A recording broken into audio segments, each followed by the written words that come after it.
Okay, I was starting to panic there. I know that was a long black screen. That was.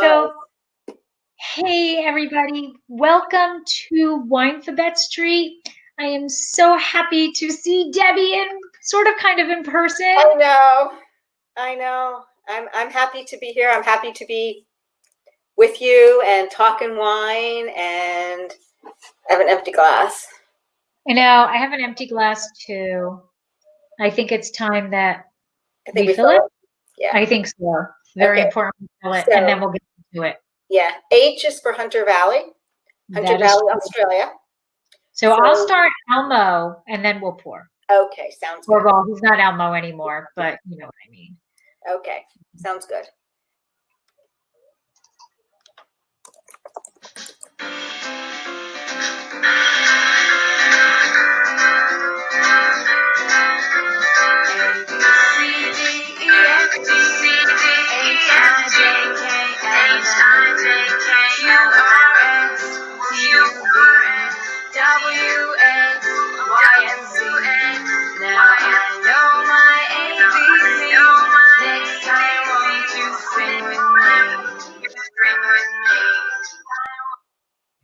All right.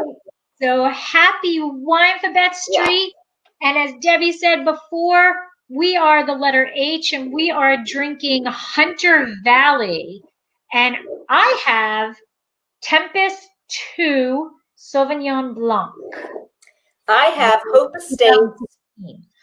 Estates Basalt Block Shiraz.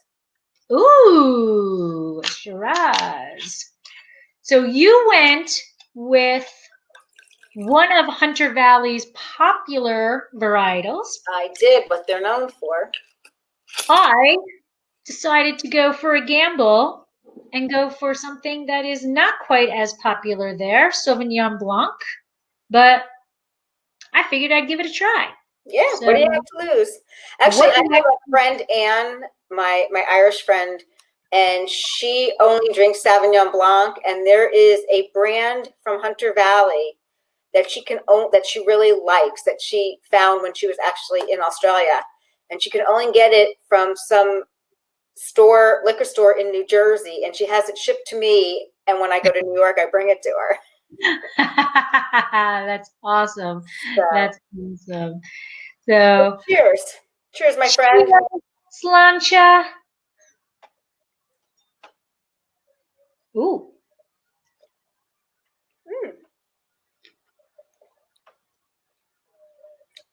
Nice. Actually, it is very nice. That's pretty golden, unless it's the lighting. It's pretty gold. Yeah. It's pretty gold. I have to tell you, when I came up to my office to go and open the bottle, I thought at 7:30, I said, I better open this and let it air, and then realized it was a screw top. So I'm like, okay, this is easy. Yeah, nice and easy. Mine was a screw cap also. It's actually very nice. It's got, I'm such the acid head. It's got a lot of acidity. It's got the grapefruit and tropical, but it is not the Kim Crawford in your face grapefruit. So, I mean, I know people badmouth Kim Crawford. I actually like Kim Crawford. And by the way, we discovered Kirkland Sauvignon Blanc. Okay, yep, I think I've had that. It's $5 a bottle. Oh, really? I'm telling you, it's pretty much Kim Crawford Sauvignon Blanc. Could be his excess. Yeah. It could be his excess. Now, this is very nice. It's plum. It's got a little bit of spice to it. It's not as heavy as I thought, because I'm thinking more Syrah from like California. But this is, I mean, it's very enjoyable. It's really nice. Yeah. Now, I'm trying to remember. I actually had to order mine because thanks to COVID, our liquor store is closed. Total Wine is closed, so I had to order it online, and I think it was $12.99. So not so bad, but then when you add the shipping, it's like $15. But I'm pretty sure I'd be able to get this at a Total Wine or something like that. Yeah, well, I have a story I was telling you before we went on. So I ordered this. I started looking for Hunter Valley both in Jersey and in New York back in March. And I wasn't having much luck, and I knew I was going back to New York, so I figured I'd just go purchase it. I'd go to a couple other liquor stores. Well, that never happened because of COVID. So about end of April 24th, I ordered this from Wine Chateau that's located in Jersey. They have 3 stores up towards New York City. And I thought, okay, no problem. And I ordered it and thinking it'll be here in a week, if that. I got it today. I was like freaking out last week. I called them, but long story short, and I can't remember how much this was, but it was under $20. Nice.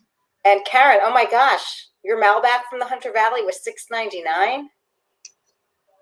That's Oh, she's saying Costco's Malbec is $6.99. $6.99 from Argentina. Not the Malbec she's drinking. Yeah.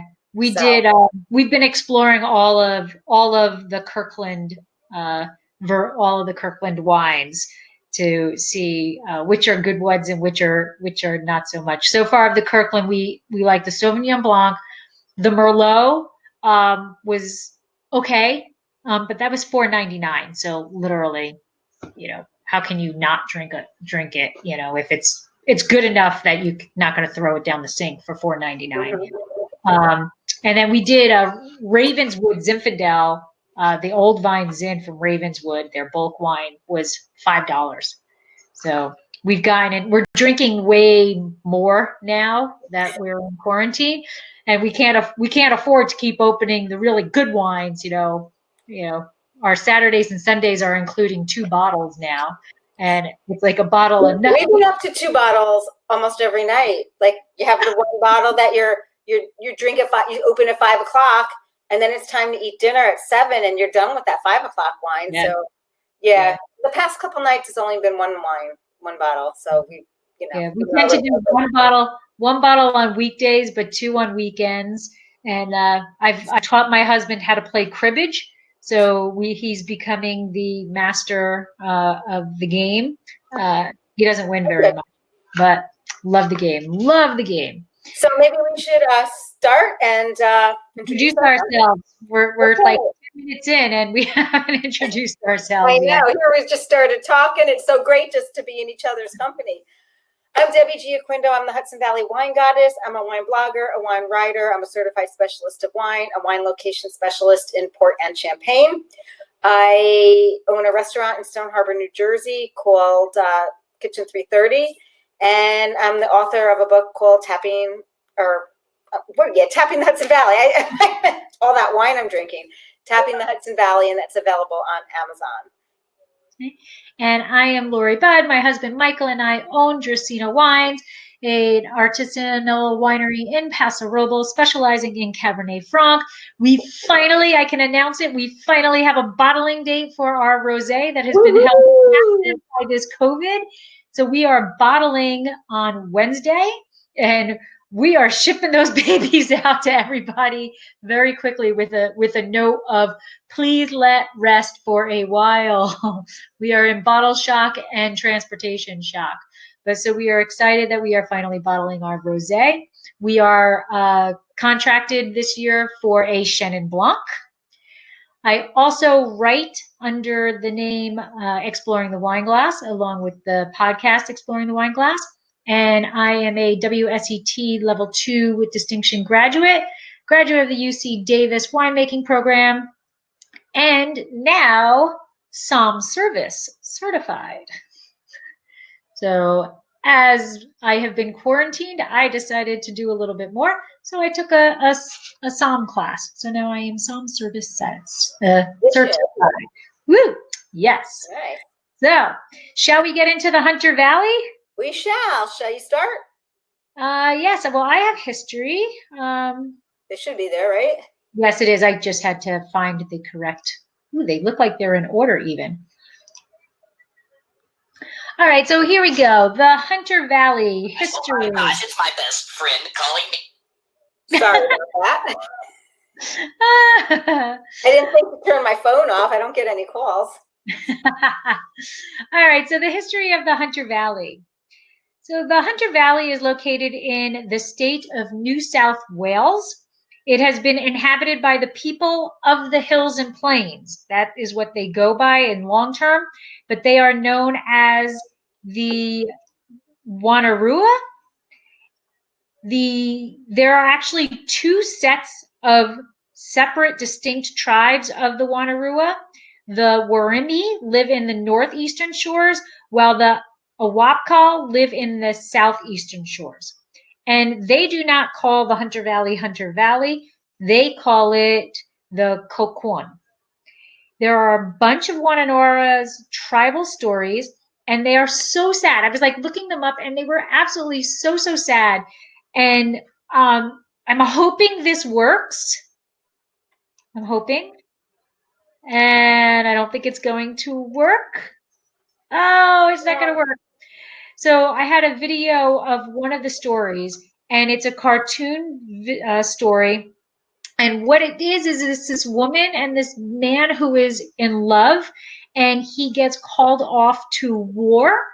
And once he leaves, she feels, she can feel him as he's there. And during the war, he actually gets killed. And in the cartoon, keep in mind, it is a cartoon. In the cartoon, he gets a spear through the stomach, and he falls over dead. And at that moment, she can feel her heart break, and she begins to cry, and her tears turn into a fire, and the mountain they're on goes up in flames. That's the story. Goodness. That's the story. Wow. There's another story of somebody who is picking fruit by the water, and she goes to the water, and the one woman tells her to leave alone, and she goes back, and now she's looking for somebody else, and this water monster comes out and jumps out of the water and eats her. They're like, these are the saddest stories. I hope these aren't like nursery rhymes, because all of the kids of the Wanarua tribe, they must have nightmares if this is the stories they get told. But they look very happy in this picture. So I'm sorry the little video didn't work, because it really was an intriguing cartoon. Anyway, the Europeans discovered the Hunter River in 1797 after a group of convicts escaped, and Lieutenant John Shortland was sent on a mission to find them. So how cool is that to have a stamp, with your image on it? The river was used to transport timber and coal by way of the steamships until about 1820, when John Howe actually discovered a land route that can get them between Windsor and Singleton. So this road is now known as the Putty Road. And it kind of cracked me up because it's the Putty Road. So I was thinking of the Ohio State University, but this is what happens to my brain in quarantine. I start thinking stupid things. The road was named after John Hunter, and the captain who was the captain of the HMS Sirius. The HMS Sirius was the flagship of the First Fleet, which was set out from Portsmouth, England in 1787 to establish the first European colony in New South Wales, Australia.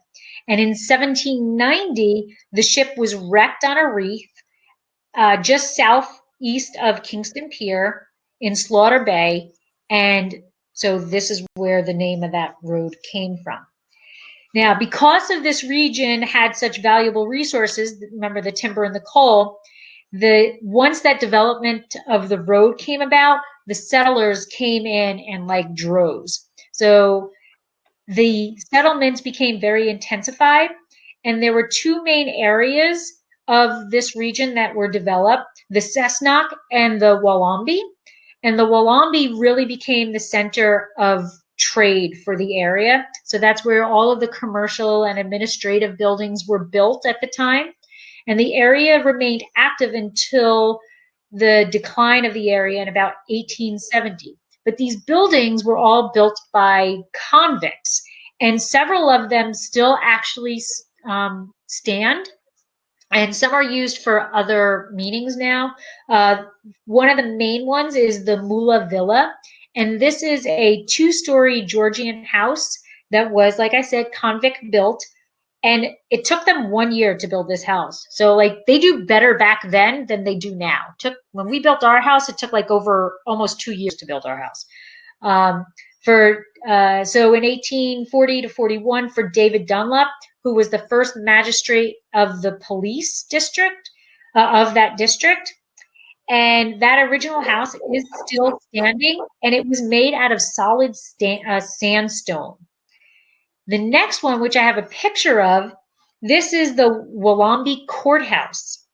And the Willamby Courthouse is actually listed as a historic site, and it was constructed in 1866, and it is now the site of a museum. Another main site that's still up is the St. Michael's Catholic Church, and this is the one of Australia's oldest mainland Catholic churches. On September 30th of 1840, Reverend John Bede Polding was the first Catholic bishop of Sydney. He laid the foundation stone on land that was bought for £5. £5 bought them all of the property. Yep. But then it was probably a lot of money. I'm sure. So this is near Coonan's Bridge and on the Willamby Brook. And from 1843, the services were held in the church, and it was built again with all sandstone.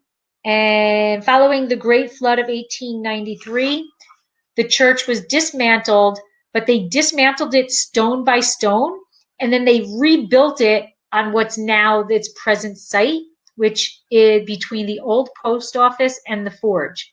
So how cool is that? Like the building was ruined, but they actually stone by stone took it and then rebuilt it in another location. And the last one that is still standing is St. John's Anglican Church. And this was designed by one of the last great church architects in Australia named Edmund Blackett. St. John is also built of sandstone, and it is still used today. And all of these images and all the information was on HunterValleyVisitorCenter.com. So in terms of wine, the history of the Hunter Valley goes very back into history. George Wyndham, William Kellman, and James King are considered the original pioneers of winemaking in the valley. In 1823, which was really just 3 years after John Howe discovered the land route, they already had 20 acres of vineyards planted along the northern bank. Today, this area is now known as Dalwood, and it is between Singleton and Maitland. Now, here's the history or the family relationship that goes on. It's a little twisted, but it's kind of a little, it's like a little web, but it's kind of interesting. James Busby was responsible for bringing 500 vine cuttings to Hunter Valley from private plantings in Europe and South Africa.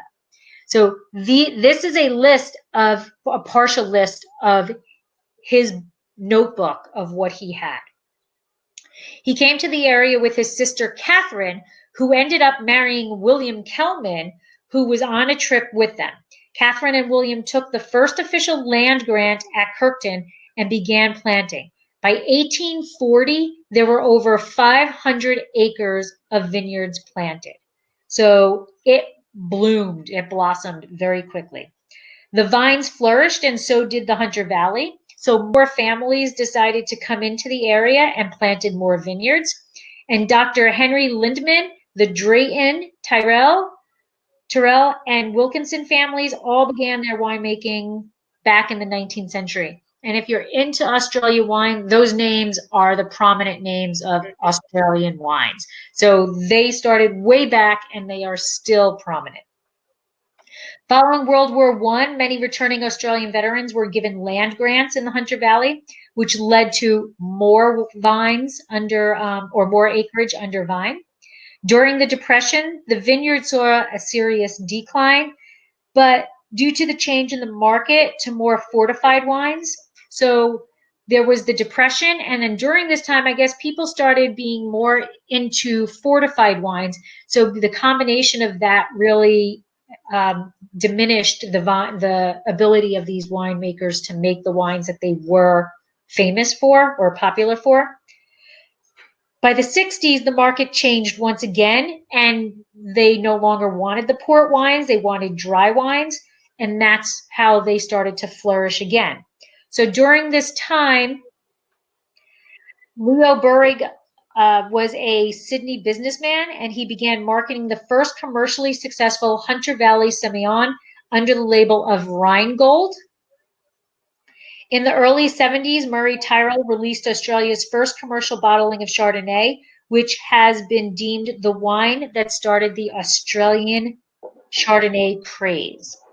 According to the wine experts Hugh Johnson and Jancis Robinson, Tyrrell's VAT 47 Hunter Valley Chardonnay was the wine that launched 1 million bottles. From 1956 to 76, plantings in the Hunter Valley grew from 466 hectares, which is about 1,100 acres, to over 4,100 hectares, which is over 10,000 acres. So a tenfold. And after Australian wine bloom in the 1990s, there are now about 11,000 acres or 4,600 hectares.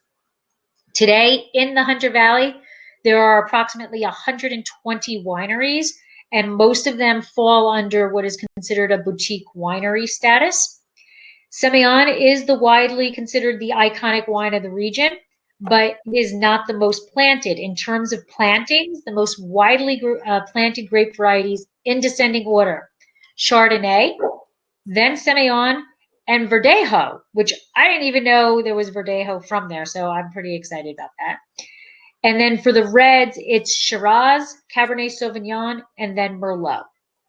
The wine region's appellation system is known as the Australian Geographical Indication, or the GI, and it is responsible for the entire Hunter Valley and its tributaries. The Hunter region includes everything except Newcastle and the nearby coastal areas, as well as some national parks in the Mudgee Shire. That is the history. And now I'm going to drink. You do that. And I'll switch over to the characteristics of the Hunter Valley. Let's see here.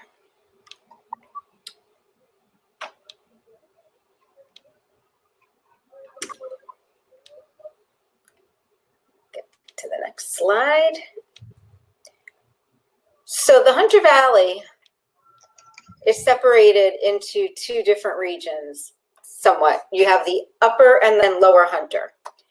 Most significant of the significant wineries are located in the lower Hunter Valley, in the southern foothills of the Broken Back Range. Hunter Valley red wine is dominated by Shiraz, and there's an assortment of whites, but Semillon is the iconic white. That's what the white wine that Hunter Valley is known for is Semillon, and red is Shiraz. The climate is warm and humid.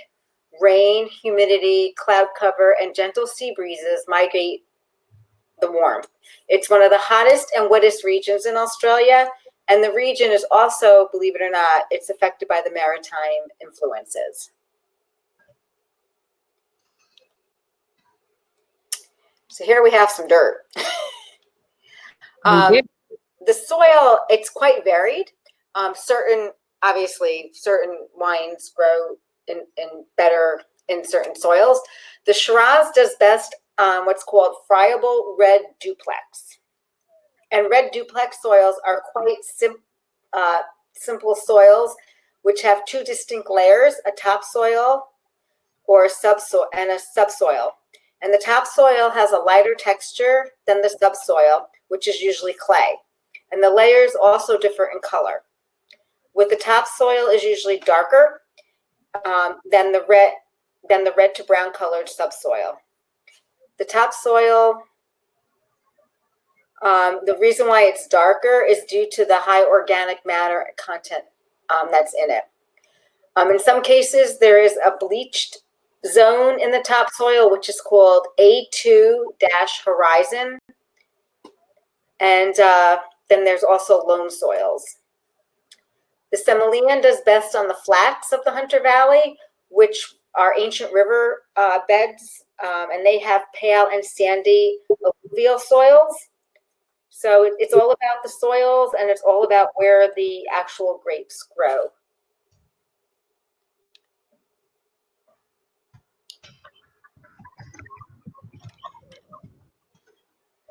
So here we have Hunter Valley Semillon. And I picked this slide because you can see on the two distinct different colors of the Semillon, the three bottles, how dark and rich they are. That's an aged. And the ones that are drinking out of the barrel, which is a young one, it's very pale in color. So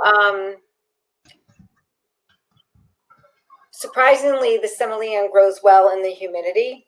When you drink it young, it's zesty, it's crisp, and as it ages, it turns deep golden color, and it has a nutty honey and straw scent to it. Semillon is usually picked when the bricks are low, so they get around 10 to 11% alcohol. It's crushed with minimal skin and seed extract, and it's fermented cold in stainless steel and then bottled.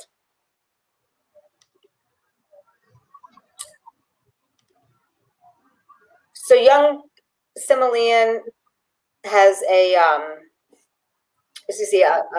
yellow, light yellow color to it. The aromas are citrus, grass, straw, lanolin, and subtle green herbs. It's crisp with chalky minerality, and it does have high acidity.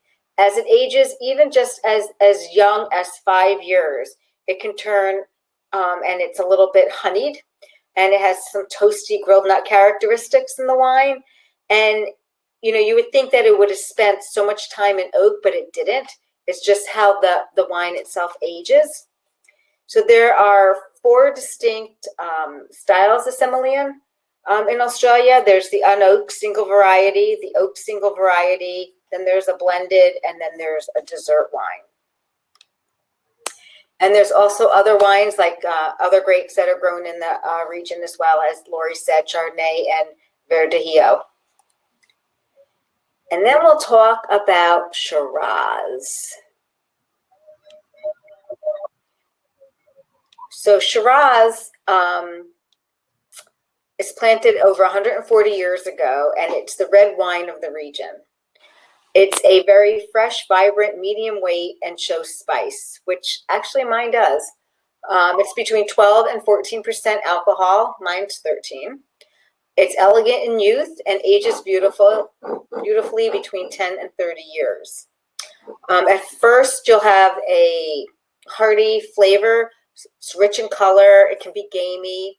And as it ages, it becomes silky smooth and with earthy notes. Shiraz dominates the region, but there is also Cabernet Sauvignon and Merlot planted. It is a, you know, medium, I would say a medium bodied. Mine happens to be a medium bodied wine. It's 13%, you know, alcohol. It's not as powerful as a California Shiraz, but it's powerful. But you can't think California when you're drinking Hunter. And quite honestly, this is actually the wine I have is actually quite lovely. So we do want to mention that Shiraz and Syrah is the same. Yes. It is the same grape variety. It is just a distinction of where it comes from. And there are some areas of Australia that are converting it over to calling it Syrah to eliminate some of the confusion. But then it goes right back because there's some New World places, or, you know, American places that are calling it Shiraz, so that people are thinking it's Shiraz. So Australia and the United States need to get together and decide which they want to call it. But the Shiraz, typically, if it's being called Shiraz, does have a profile that's a little bit more spicier than the Syrah, typically, and how it's fermented, and that it tends to, the winemakers, sometimes they'll call it Shiraz because of how they're processing it versus Syrah, but it is the same Oh, grape. that's interesting. I just automatically think of Shiraz as Syrah from Australia, and then there's Syrah that's Syrah from actually Right. the States, because it's grown in New York too. Right. Wow. There are some Australian winemakers in regions that are calling it Syrah because they are producing the wine. The winemaking process that they are going through is similar to how Americans do it, how it is over here, but more so the fullness of the body and the ripeness of the fruit. So we are much more fruit in your face Syrah, and they are more spice Syrah, right? Is yours right? Am I? Got the spice on the finish, and you know how I love. I mean, that's me. I'm just like I'm like that black spice, even licorice spice, and I don't even like licorice, but I like the licorice in the wine. That's me. It's all over it. But it's more spice with the black fruit profile. Yes.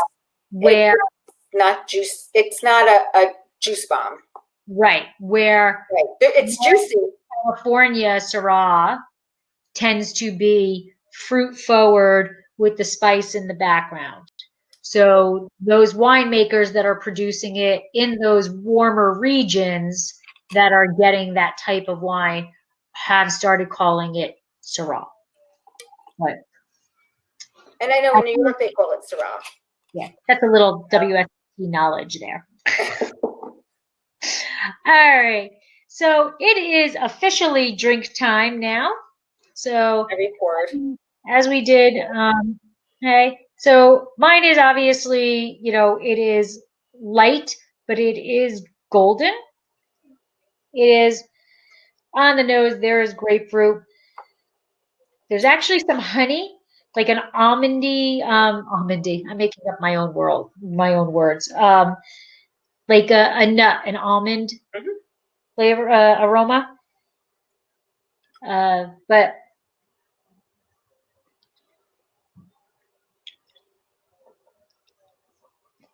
on the palate, wow. I mean, it's dry. Obviously, it's dry. It's high acidity. As I salivate, it is not light bodied. It is more of a. I wouldn't exactly go to the 2% milk, maybe a 1% milk level. So it's kind of like medium minus or light plus bodied. And on the flavors, I have to say the aromas, and I think this is very typical of a Sauvignon Blanc, at least my experience. Sauvignon Blancs to me are very aromatic. So when you take it, you get these pronounced aromas, but the flavors are muted compared to the level of aromatics. Do you agree with that? Yeah, I agree with that. It's kind of like the same thing, a Gewürztraminer. You put that up to your nose and it's floral. Yeah. It's all of this, and the flavors are there. It's not bad flavors. The flavors are there, but the intensity level is lower. So where I would say this wine is pronounced aromas, I'm going to say it's medium flavors, and it's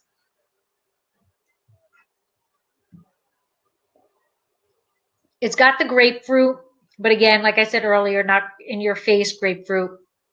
It's got kind of pineapple, so more tropical flavors there. And the finish is just going and going and going. It actually travels down the back of my tongue. Like I can feel it on my tongue, and it just salivating? Yes. Oh, the acidity is, my sides of my tongue are like wah. But the finish just lingers on the back of your tongue. And this is really a beautiful wine and very good by itself. but I can see a whole slew of food that can go with it. So let me get into the winery itself. It's at the bottom. Hold on, thank you. Okay, so the winery itself is Tempus 2, and this is directly from their website. Okay, directly from their website. What a cool place. Yeah, right? I love it. Very modernistic. So Tempus 2 is backed by 4 generations of winemaking heritage, and they pride themselves on being the cutting edge Australian winery, but they like to do things just a bit different from their website. From its spiritual home in the Hunter Valley, Australia's oldest wine region, Tempus 2 sources its fruit from Australia's premium vineyard regions to craft wines with both substance and style. That's their view. Not too shabby, if you ask me. So, according to them, their approach is very simple. We only deal with the best regions and the best varieties. The winery itself pays homage to the Australian varieties and styles by growing vines in the unique Australian regions. In addition to the Hunter Valley, they have vineyards in the Barossa Valley, the Langhorne Creek, and Adelaide Hills. Tempus 2 was founded in 1997 by one of the most iconic and revered wine families, the McGuigans, whose winemaking history dates back 4 generations to 1860. Their wines is a force in the international wine world, recently being crowned International Winemaker of the Year at the 2016 International Wine and Spirits Competition in London. I love their label. The Tempus 2 logo takes its inspiration from the poplar tree that lines the driveway to the original Hermitage Road Winery. Today, they've lined the cellar door driveway with poplar trees to celebrate their beginnings. All right, I'm not gonna lie. So the gentlemen that are watching this right now, you can just like put your do the la la la la la.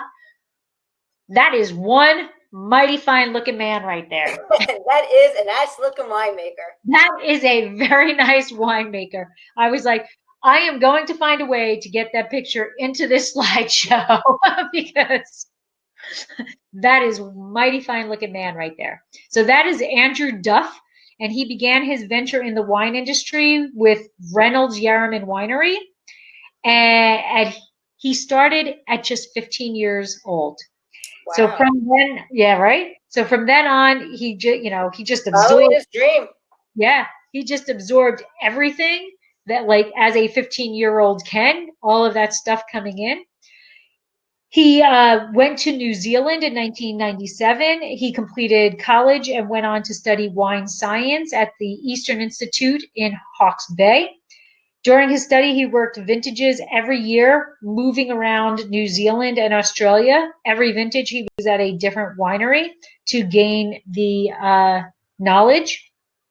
And so he landed at the Tyrrells in the Hunter Valley and Church Road Winery in Hawke's Bay.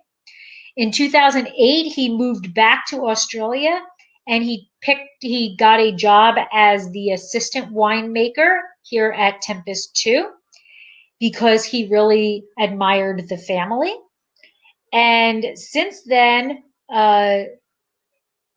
he has been promoted to lead winemaker or head winemaker.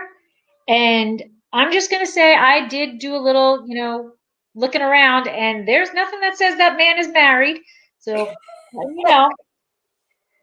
the fruit from for their wines is sourced from premium vineyards within the Adelaide region of South Australia and obviously the Hunter Valley. Their goal is to create fresh, crisp styles. And this wine, they say, has gooseberry and herbaceous characteristics along with the tropical fruit. I have said the tropical fruit, And there is a very slight hint of green. I am not a fan of green in wine. But I think Sauvignon Blanc has to have a little, similar to how I'm not a fan of bell pepper in Cab Franc, Yeah, but I know Cab Franc has to have a hint of bell pepper because that's what makes Cab Franc Cab Franc. So the green herbaceousness, this is like good to me because it's there, but it's not in your face. It lets you know if you were blind tasting this that it was Sauvignon Blanc. They say gooseberry, which is a very common character within Sauvignon Blanc. I have no idea what a real gooseberry tastes like, so I can't say whether it's gooseberry or not. But that is Tempus 2. Okay, so I have this Hope Shiraz.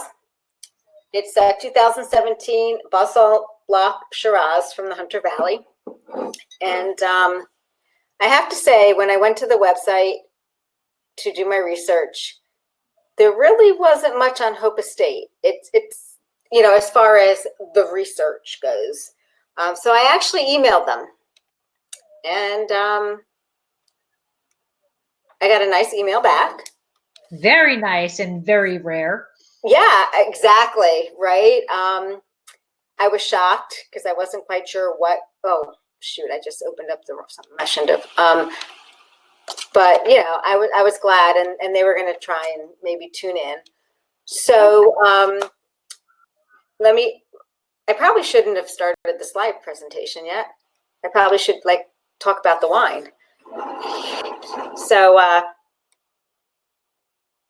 there's some red and black fruit going on, and there's like a hint of black spice. I was taking notes before when you were doing your presentation.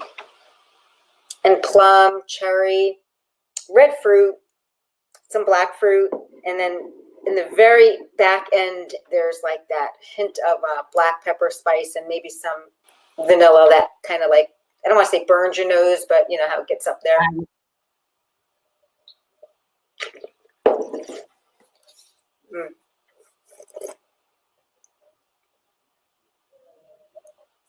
It's juicy, but not fruit forward juicy. It's just like you're biting into a plum, a fresh, ripe plum as you bite into it, and it just, the juices just fall down your arm. That's, freshly picked one. I'm sorry, what? Freshly picked one. Yes. It's got a lot of red fruit, juicy, and towards the finish of it, it's got this hint of the black spice. So now I'll go into the winery. I don't have any good looking winemaker here, so sorry. I'm just saying I saw him first. Yeah. So Hope Estate is located in Pokogben, New South Wales, Australia. They're not just a winery. They're also a brewery and a big concert venue. They've hosted Elton John and the Red Hot Chili Peppers, Bruce Springsteen, and the Rolling Stones. Wow. Yeah. So I was pretty impressed. And so there's the venue. Wow. And they have what I didn't show. They have a few different venues all set up because it's quite a lot in their different vineyards and stuff. So it's kind of a cool place. It kind of reminds me a little bit of Wente. Have you ever been to Wente? I have not had the pleasure of physically being there, but I've seen images. Yeah, I've been to concerts there. So with Patty, actually. And sorry, so Patty, when Debbie and I go to Australia, you want to come now? So their Basalt Block is located in the Hunter Valley among the hills of Broken Back Mountain Range. The range was formed by a volcanic activity, leaving the red-rich soil with basalt, and that's a mineral-rich soil that produces the finest quality of low-yielding grapes, which Hope Estate winemakers use in the single vineyard wines. So that's the picture I took off their website. Oh, I got away. That's not. Teaser. Okay, I'll go to the koala because it's cute. So Hope Estate is owned by a gentleman named Michael Hope and his family. And Michael is a pharmacist. And in 1994, he brought this broke property, which happened to have a vineyard of grapes on it. And it's something which he started as, to go into retirement, and it grew into a national brand. He purchased Broke Road Estate, previously named Rothbury Estate, and ultimately great products and engaging experiences were the founding concepts of the businesses that Michael Hope's vision and determination, which continues to build and grow the brand today. So when we had all the fires, when Australia had all the fires back, was it in this past winter, wasn't it? Yeah. Well, it was half of last year. Yes. Yeah. So he formed a partnership with the Australian Koala Foundation called Hope for the Koalas campaign. And they donated $1 for every bottle of Hope Estate wine during April, May, and June of last year, to the foundation. So he's very involved with the community. They're a pretty big operation. The brewery, there's lodging, it's a pretty complex thing. And I have to say, this wine I'm really liking it. And I'll read you what it says on the back of the bottle. I really kind of need more of a magnifying glass than my glasses are giving me. But it says, our Balsalt Blanc is located in the Hunter Valley, among the hills of the Broback mountain range. It's formed by volcanic activity leading to rich red soil as the underlying basalt rock has broken down. This mineral-rich soil production concentrated low-yielding grapes, by which our winemakers use to make this, pretty much everything I said. And they say it's smooth, juicy palate, intense, rich mocha and spice plum fruit, leading to the complex earth finished fame of Hunter Valley Shiraz.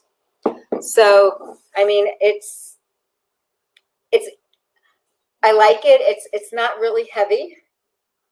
I would drink this in the summer as a red wine. I can't drink really heavy red wines in the summer. This is perfect. This is perfect for the barbecue. You said it was 14% alcohol? 13. Oh, 13%. That's a bottle without even thinking about it. Yeah. And that, typically that's a summer red too, Yeah, Yeah. Mine is 12 and a half. So that's going to be gone before Mike even gets home.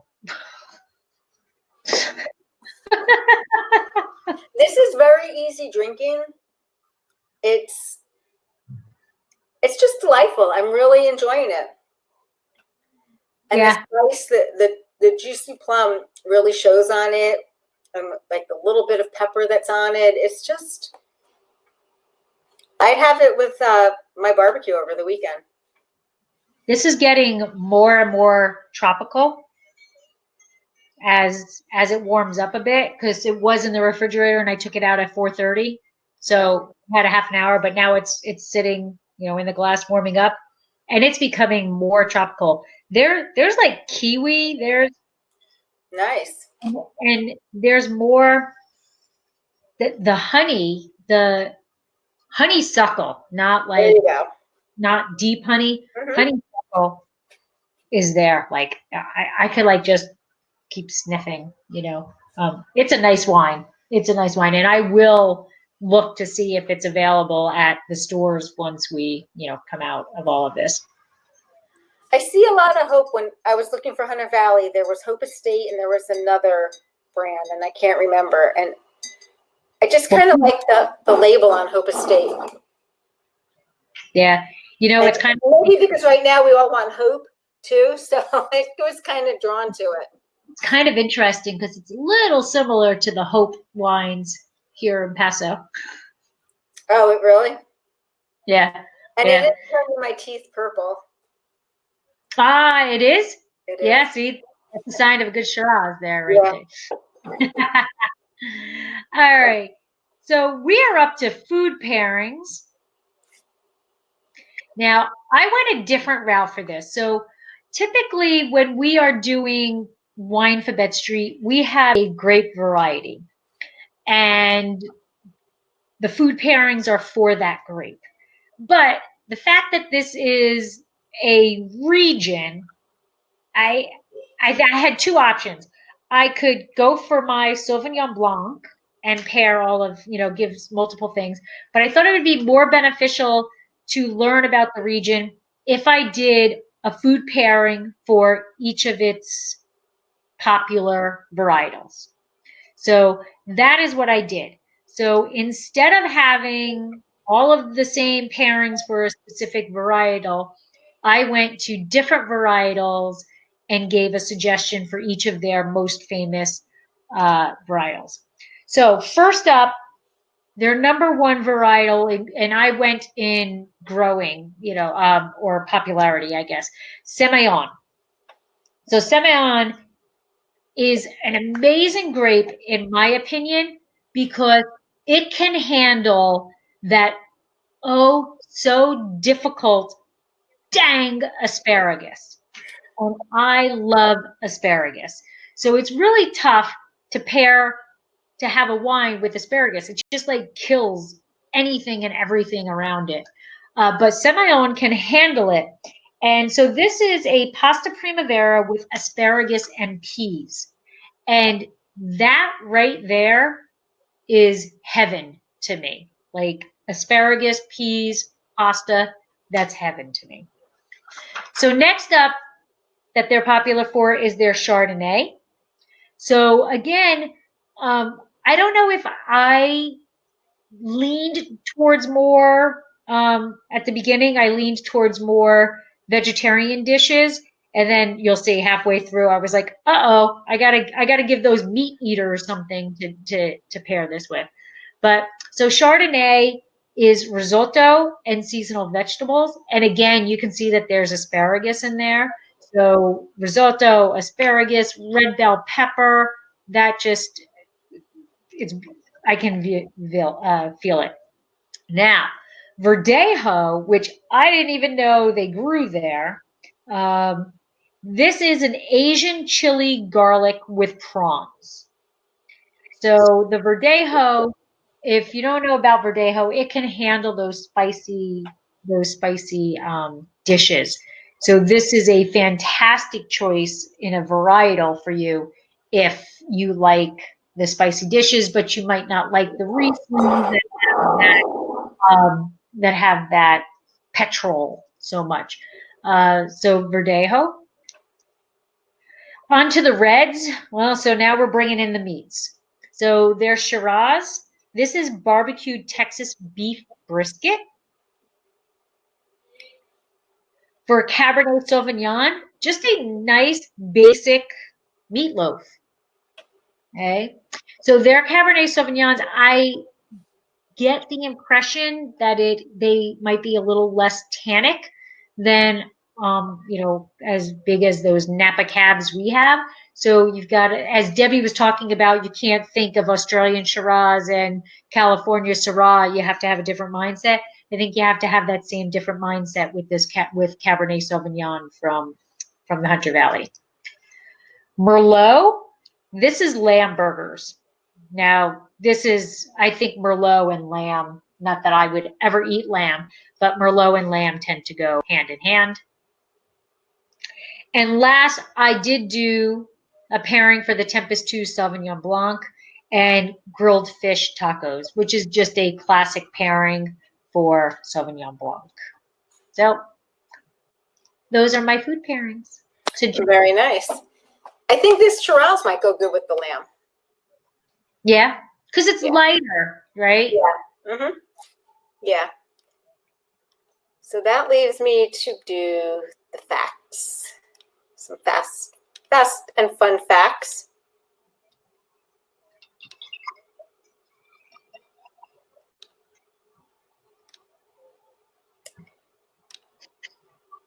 So the Hunter Valley is only 2 hours north of Sydney.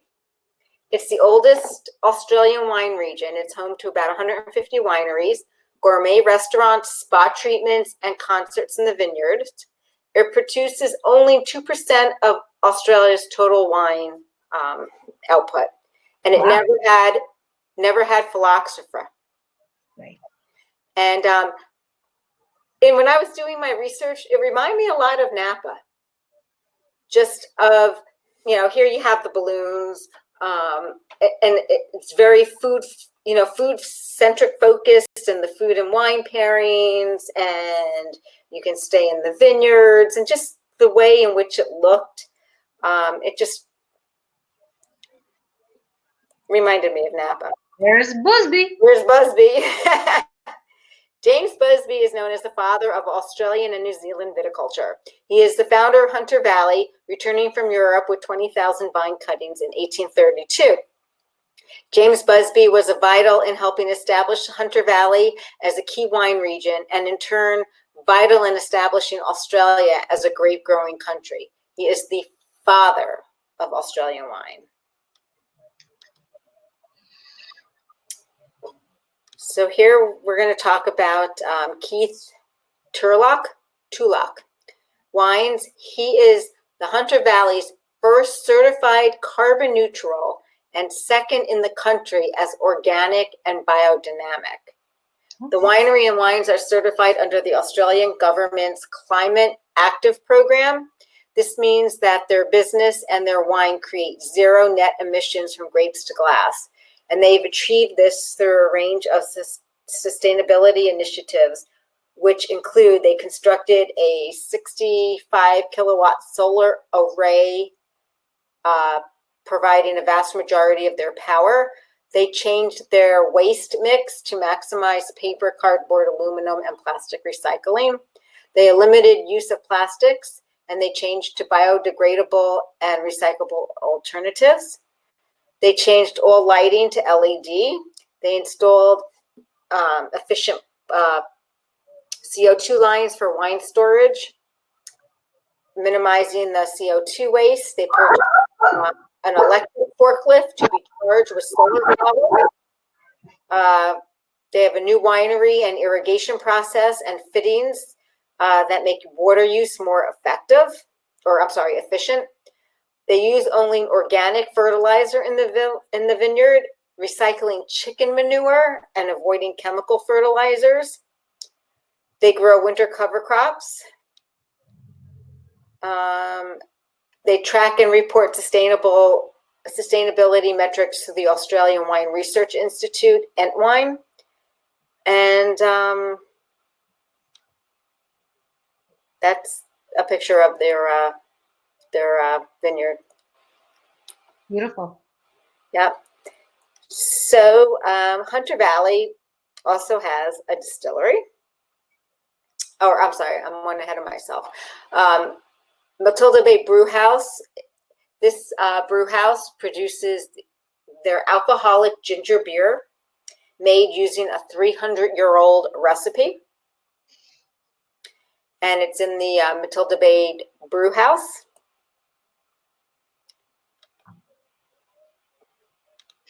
And then we have the Hunter Valley Distillery. It's AOC certified organic, and they have a nice line of gins. And I picked the mystery gin tonight because I really like the color. Yeah. The mystery gin actually changes to a shade of pink with the addition of tonic water. And it's sweet and fruit to taste with overtone of blood orange. And it can be enjoyed with tonic water, fruit style cocktails. So there's like a lot of stuff to do in this Hunter Valley. There's a ton of good restaurants. They have restaurants, breweries, cideries, distilleries, and other products that they have. They're big into cheese, olive oil, and olives. There's a lot of local cheeses that you can buy there that are produced in the Hunter Valley. This is a cheese shop, so with all local cheeses. Yeah. So it just reminded me a lot.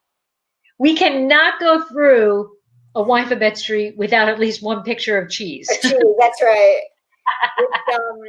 I just, when I was, like I said, when I was doing the research, it reminded me a lot of just like Napa, just the way it looked like the energy of the region and everything. Awesome. So, Well, that is the Hunter Valley in a nutshell. And I'm all for, Debbie and I keep putting little checks of where we're going to go when we start doing these girls' trips together. yeah, we'll start having these Winephabet street trips. Yeah, I'm all for it. So this has been added to that, although I've always wanted to go to Australia and New Zealand. So, but we will just make sure this is one of the ones that we go to. But wanted to thank everybody for showing up and for, supporting Winephabet Street. And I hope we are, some states are starting to partially open up. So I hope we are looking at the tail end of this and we can get back to whatever the new normal is going to be. I just want to be able to see other people, really. I know, I'm telling you. Not through a screen. Trying to type in the registration link. Here's the link for next month's registration. So the interesting thing about next month, we are very, very excited. I'm going to let Debbie tell you, but we are so excited about next month because we decided that it was going to be I, which is a difficult letter. We decided Winephabet Street was going to be indigenous yeast. And we are very excited because, Deb? We are going to have the owner of Father and Daughters Winery with us talking about indigenous yeast. He does all their wine. His name is Guy, and they're going to do, he does all the wines are wild fermentation, and he's going to be with us, and he's going to talk about his story, Fathers and Daughters, and I'm not going to say anything because I don't want to give it away, but you kind of can tell from the name. And he's going to talk to us about indigenous yeast and why he chose it, and talk about the differences between that and commercial yeast and the choices that he's made, and the different challenges that they face using it. So it's going to be a little different of a format because we have the sponsor for this episode. So we're not going to go through so much history, and it's going to be a different format. It's going to be more of an interview with Guy. And I'm going to tell you, we're going to get a little geeky. I'm so excited because we are going to geek out on indigenous yeast because remember, microbiologist here. So we're going to do a little geekdom going on next month. So Deb, what is the date of next month? The date, of course, I missed the date. The date is Monday, June 15th. All right, so there we have it. So please join, and we are excited to have fathers and daughters plural, daughters with us as a sponsor for next month's episode. And I am so excited to get down and dirty with indigenous yeast. That's right. So we'll see everybody next month. Have a good month. Be safe. Stay healthy. Bye, guys. Deb, we'll do the